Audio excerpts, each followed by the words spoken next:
What was kind of the racial tone? Well, the build up was moderate in nature. There were problems, but they were manageable racial problems.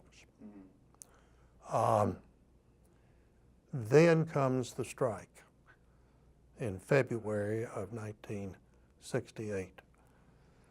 And at that time, tensions started to harden. Then when King had the first march that developed into the fiasco it developed into, the police were blamed by the blacks for brutality. The blacks were heavily hated by the whites because of the riot, and positions hardened substantially. After King was shot, the position of the blacks absolutely hardened. Their leader had been killed. John F. Kennedy had been killed.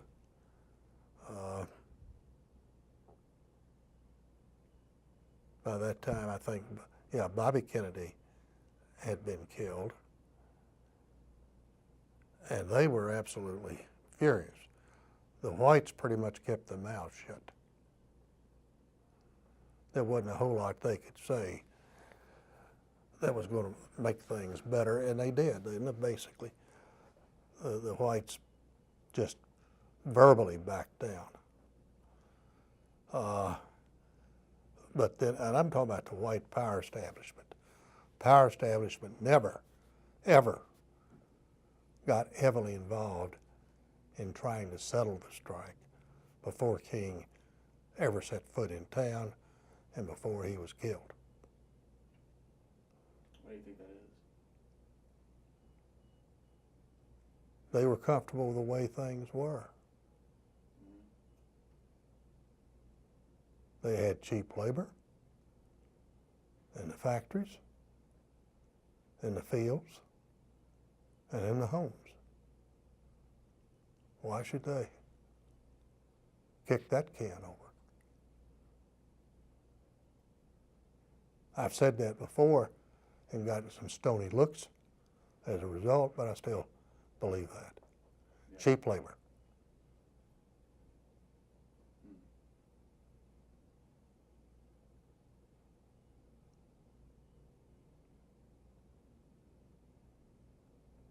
Did you agree with King's philosophical position?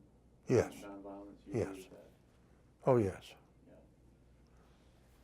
I mean, I never marched in anything except when I was at Macaulay playing with the band, in the band.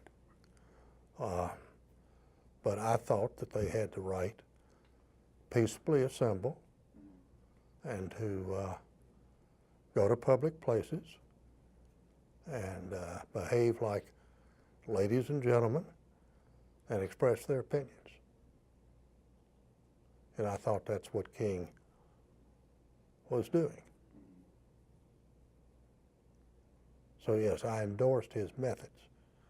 Because when you stop and think about it, the only other method at that time was violence, which was not a good alternative to Dr. King. And what he was trying to do, in my opinion, was to defuse the violent element of the blacks by his philosophy and by his works and by his organization.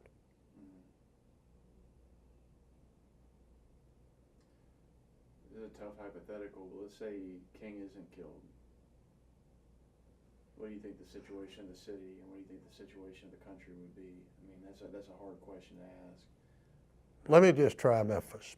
Okay. You would still have poverty, you would still have crime, you would still have a poor educational system.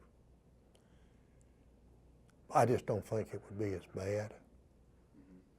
I think that people of both races would have been better able to sit down and tables and try to work out their problems. And I think the killing of Dr. King has made that impossible. And because of the educational problems and these others, I hope Memphis can survive. It has a lot of the same characteristics as Detroit. Not nearly as bad, but the genesis of what I'm going to call the Detroit problems. And I hope it's not beyond repair. I had an opportunity to leave Memphis one time, and I did not do it, knowing what was here. Why is that? It had become my home.